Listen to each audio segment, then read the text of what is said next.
Hello, and welcome back to Rabbit Reads, where we are now on Chapter 13 of Skulduggery Pleasant, entitled The Red Right Hand. How are you? Stephanie shrugged and managed not to wince. Her entire body ached. I'm good, she lied. Skulduggery glanced at her as he drove. Are you hurt? Are you injured? No, just a bruise or two. I'm fine, really. You don't have to worry about me. Stephanie, you just jumped off a building. Yes, but the branches broke my fall. Every one of them. And how were the branches? A lot unlike pillows. You could have been killed. But I wasn't. But you could have. But I wasn't. I'm not denying you make a good point, but the fact is, you could have been. I've already lost a dear friend to all this, and I don't want that to happen again. She looked at him. Are you saying you'd be upset if I died? Very. Very is such a strong word. Well, if you teach me some magic, maybe I won't get hurt as bad next time. You said you weren't hurt. Are you kidding? I jumped off a building. Of course I'm hurt. Stephanie. Yes, Skulduggery. You can be really annoying at times. I know. So where are we going? We're going to at least find the doorway to the caves. Then we'll concentrate on finding the key to open it. Half an hour later, they were driving into Gordon's estate. Stephanie climbed stiffly out of the canary car and followed Skulduggery inside. The cellar was chilly and dark, and the single bulb hanging amid cobwebs wasn't doing its job very well. Countless years' worth of junk was collecting dust down here, and from somewhere in the dark corner came the occasional scuffle of a rat. Stephanie wasn't scared of rats as a rule, but she wasn't too keen on them either, so she stayed away from the corners. Skulduggery had no such qualms. He examined the walls, scanning their surfaces as he moved sideways along them. Now and then he'd tap the wall and mutter to himself and move on. Is this the same as the way into the sanctuary? Stephanie asked. Are you looking for a secret passage? You watch too many haunted house movies, he said. But are you looking for a secret passageway? Yes, he admitted, but that's just a coincidence.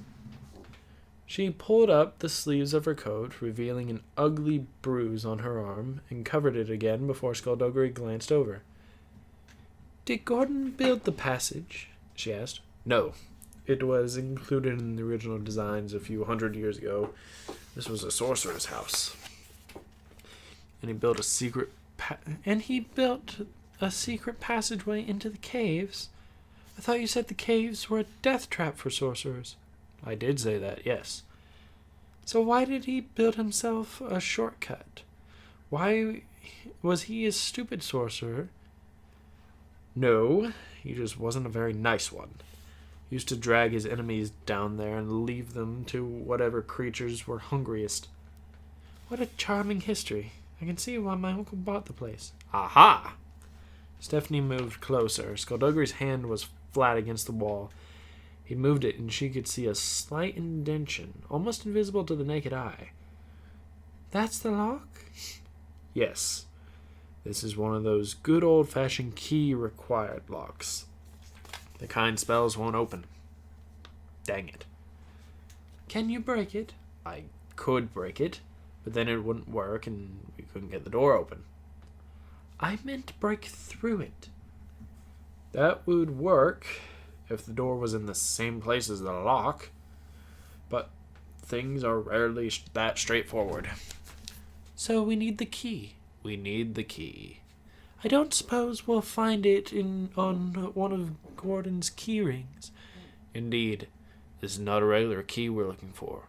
We don't have to solve the puzzle to get to it, do we? We may. Stephanie groaned. How come nothing's ever simple? Every Every solution to every problem is simple. It's the distance between the two wherein the mystery lies. They turned off the light and climbed the stairs out of the dank mustiness of the cellar. They walked into the living room, and a man in a suit that looked almost Victorian in design, turned to them. He had black hair and thin lips, and his right hand, which was skinless, glistened with blood and wet muscle. And before Stephanie could even register surprise, Skulduggery was pulling the gun from his jacket. The man moved as gunshots filled the room, stepping to one side and waving his right hand. She didn't know what he did, but it worked, and no bullets hit him. "Run," Skulduggery said, pushing her out of the room. She stumbled, and something moved beside her, and she turned as another man came at her. There was something wrong with him, something wrong with his skin, with his features. They didn't look real. They looked almost papery. She tried to hit it, but it was like hitting a bag of air. A fist swung at her, but unlike its body, the fist was heavy and solid, and it snapped her head back. She staggered, and it reached for her, but then Skulduggery was there, hurling it away. 3 more of them came through the front door. Stephanie ran to the stairs, Skulduggery covering her escape. Halfway up, she looked back as the man in the suit strolled into the hall. She shouted a warning, and Skulduggery turned to face him, but it was too late. Purple vapor gathered in the man's left palm, and he released it in a stream that flowed into Skulduggery and arced out behind him and above, flowing back into the man's other hand, forming a circle. Skulduggery dropped to his knees, tried to raise the gun, but couldn't hold it, and it fell to the ground. "Take him," the man said, cutting off the purple stream.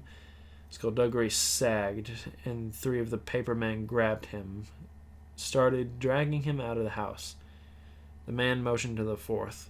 "You killed the girl." And he walked out. Stephanie sprinted to the landing. The papery thing clumped up the stairs behind her. She ran to Gordon's dark study, slammed the door, and pushed over one of the bookcases. It toppled and crashed, and books spilled across the floor. The door opened a fraction and hit the bookcase. Heavy fists started to pound on it from the other side. She went to the window and opened it and looked down. Even if she had made the drop without breaking her legs, she'd land right in front of the man with the red hand. She backed off, looked around for a weapon. The bookcase slowly scraped across the floor. The door opened wider. Stephanie turned, moved behind the desk, and hid. The pounding continued. She peered out. She could see a papery arm now reaching around, then a shoulder, and a head. She ducked back into hiding. One last heave, and the door was open wide enough for the thing to step over the fallen bookcase. Stephanie stopped breathing. She peeked out. It crossed to the window and leaned out, hands on the sill. Stephanie rose and launched herself forward. It hurt her and tried to turn, but she slammed into it. Its heavy hand slipped off the window sill and dragged it through. Stephanie reached down, grabbing its lower leg, and hauled. The thing tried to reach back through the window, but it was too late, and out it went with a faint rustle of paper. It landed in a heap, and she saw the man in the suit glare up at her. He waved his arm, and she threw herself away from the window as the air turned purple and the window exploded. Glass shards rained down on her back, but they didn't tear the coat. She lay where she was, hands over her head, until she heard a car start up. Then she got up, glass and splinters of wood falling from her, and reached the window just in time to see the silver car leave the estate. They'd left her, obviously deciding it wasn't worth the effort to make sure she was dead. Stephanie pulled the crumpled business card from her pocket, got out her phone, and dialed the number. The call was picked up almost immediately. She spoke urgently. "I need help. They've taken Skulduggery." "Tell me, where are you?" China Sorrow said. "I'll send someone to pick you up." And that ends chapter 13, but being as that's a short chapter, I think I'm going to read a tiny bit. I'm not a tiny bit. I'm going to read the chapter 14 entitled Elemental Magic.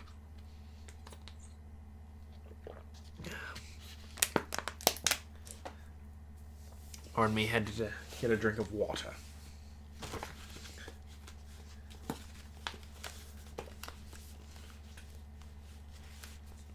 China Sorrows was very still.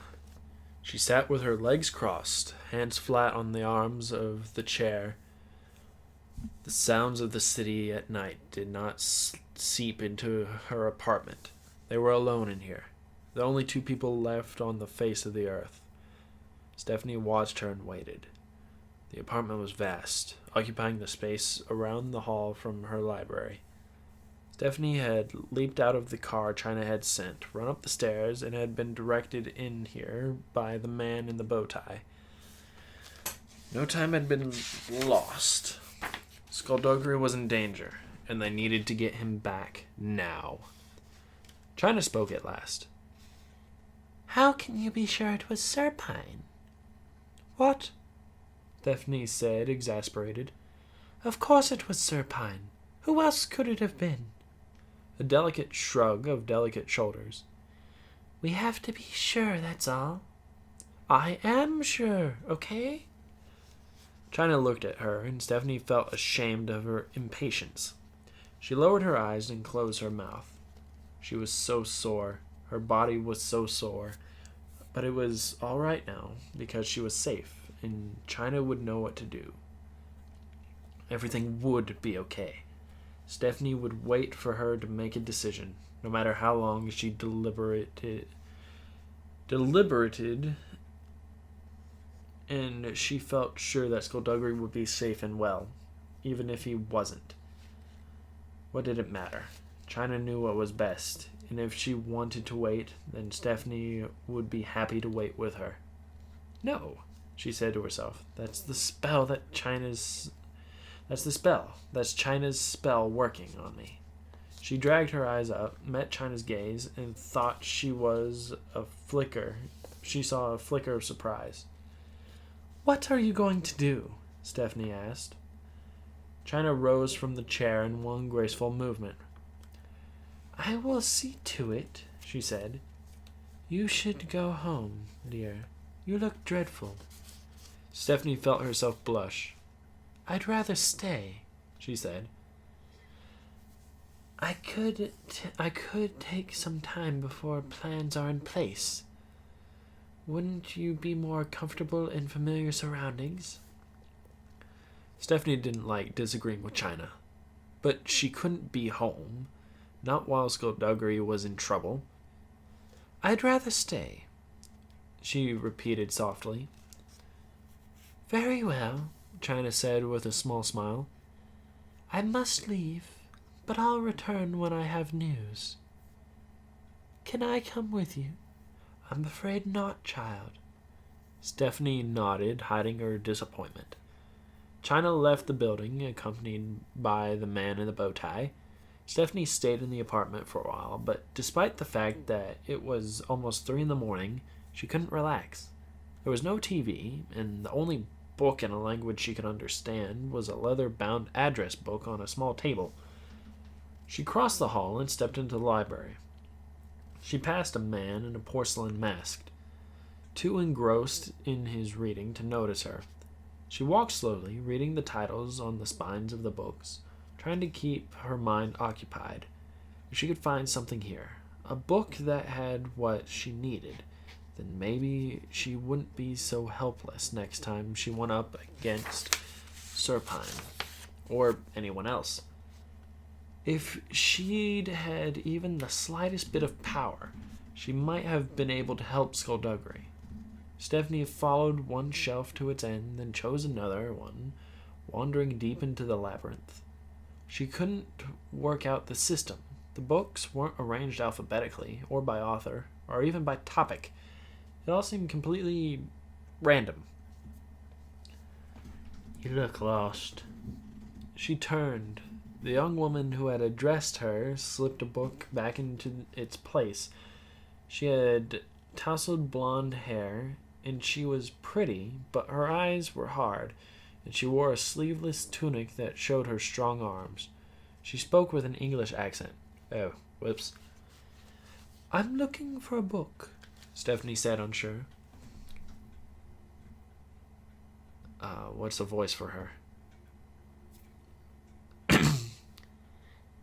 This would seem to be the place for that. Are there any books here on magic? There are all books on magic, The young woman replied. I mean, learning magic. I just need something, anything.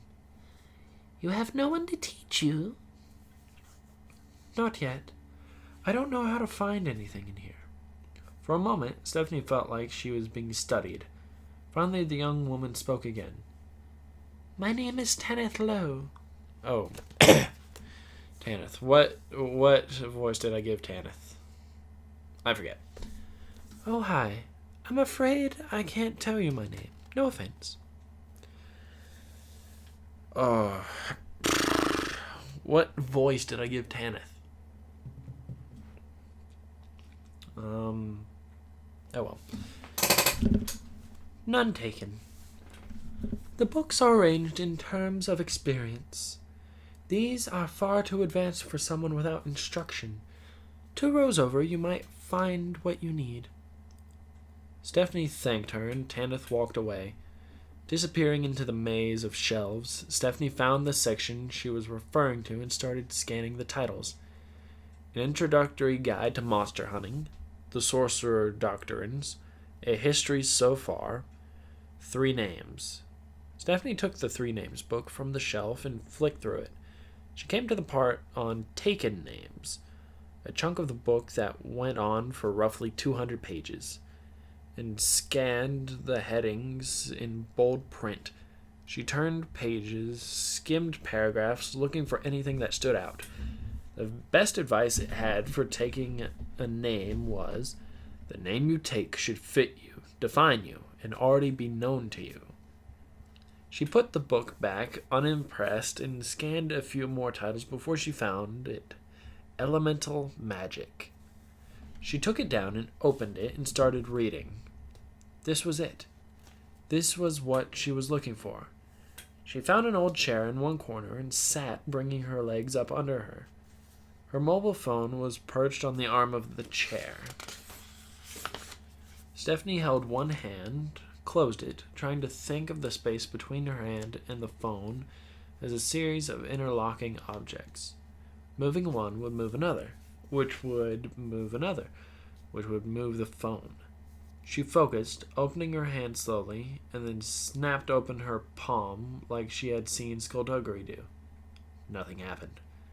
She made a fist, then tried again. The phone stayed where it was, just like it had done the previous 50 times she tried it.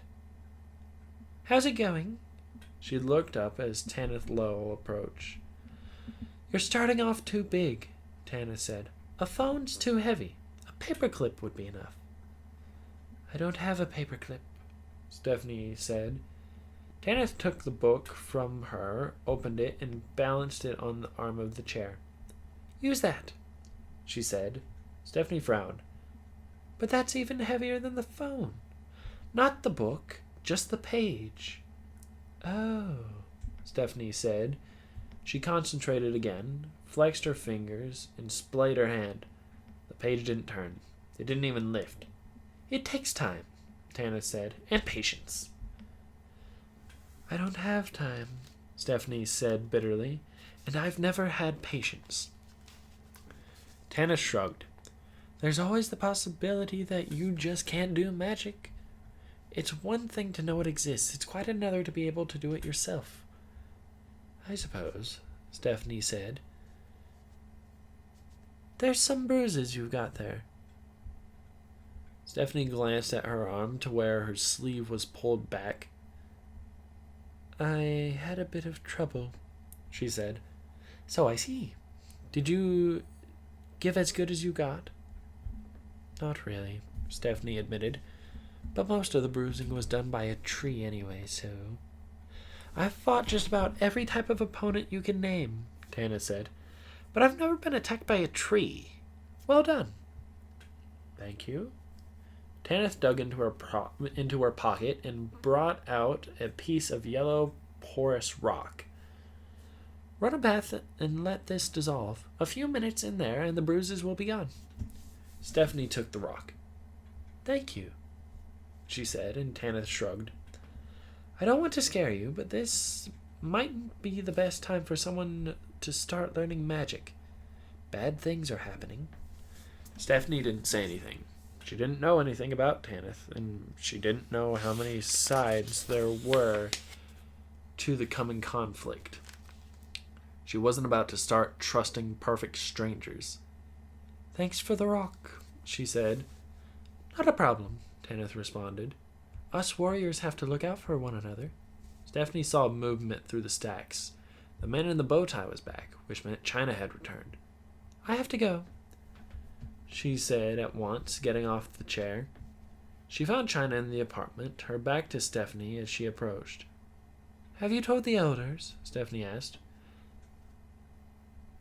Word has been sent, China said without turning. You sent word? That's it? Do not presume to question me, child. Stephanie glared at her.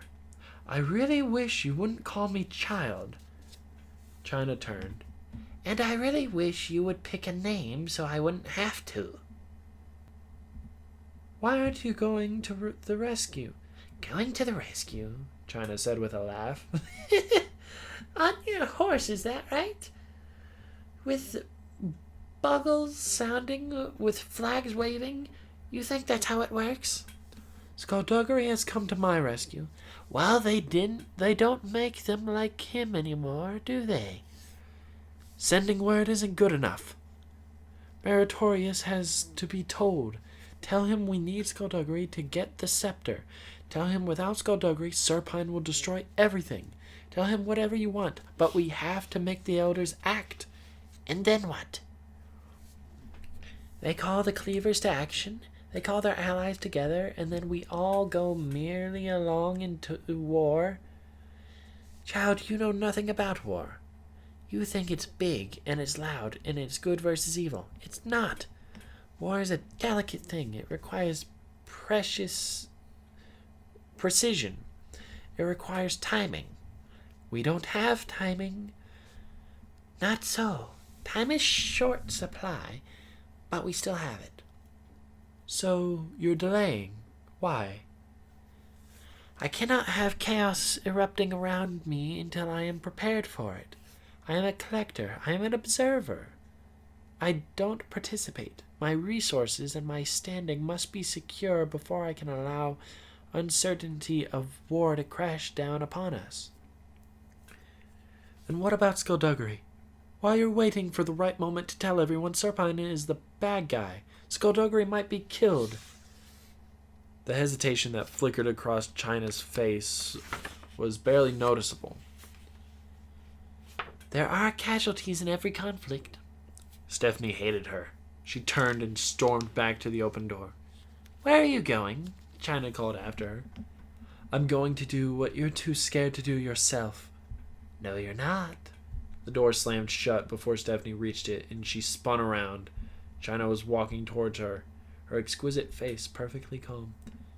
You have no right, China said softly, to plunge all of us into war. Who are you to decide when we fight? Why should you decide when we die? I just want to help my friend, Stephanie said, taking a step back. Skulduggery is not your friend. She narrowed her eyes. You don't know what you're talking about. And you don't know him, child. He has anger in him like you've never seen. He has hatred in him that you would never dream about. There's not one place he would rather be than where he is right now. You're crazy. He told you how he died then? Yes, Stephanie said. He was killed by one of Malevolent's men. Nefarian Serpine killed him, China said. He tortured him first, purely for fun. He ridiculed him, and he stripped him of his power, and then he pointed at him. Did you know that's all it takes? With that red right hand of his, for him to point, and then it's all over. Agonizing death, Skulduggery had said. Stephanie hadn't realized he had felt it himself. She shook her head defiantly. That doesn't change anything. When he came back, he fought Malevolent's forces with a single-minded determination, not to defeat evil, but to have his revenge on Malevolent's lackey. Malevolent himself fell, but just as Skulduggery was in the position to claim his vengeance, there was a truce, Stephanie said slowly. And suddenly his enemy was now a protected citizen. Skulduggery has been waiting a long time to get his vengeance, and he will risk anyone and anything in order to get it. Stephanie stood up straighter. Even if you're right, that doesn't change the fact that he has been the only one investigating my uncle's murder, or that he seems to be the only one around here who cares about what is really going on, or that he has saved my life and put it at risk. Every good thing he has done for you has been cancelled out by every bad thing he has done to you. You don't owe him anything. I'm not going to abandon him. It is hardly your choice. What are you going to do? Stephanie challenged. I am simply going to ask you to do what I say. Then the answer's no. My dear Stephanie. Stephanie froze. China looked at her. I've known your name since before I met you, child. Your uncle spoke of you often. Stephanie lunged for the door, but it was no use. Stephanie, China said softly. Stephanie's hand dropped to her side and she turned. Tell no one of this. Stephanie felt it inside her and knew she would obey. Knew no matter how much she raged against it, she would obey. She had no choice. So she nodded as tears stung her eyes, and China smiled that beautiful smile of hers. And that is where I shall end it for tonight. Anyway, we've gone through 2 chapters. We are going to be on chapter 15 next time, and I think that is, let's see, out of how many chapters? That is out of 30 chapters. So we're halfway there. We're to the halfway point. And good grief, has it been quite a journey. But until next time, thank you all so much for listening. And I will see all of you next time.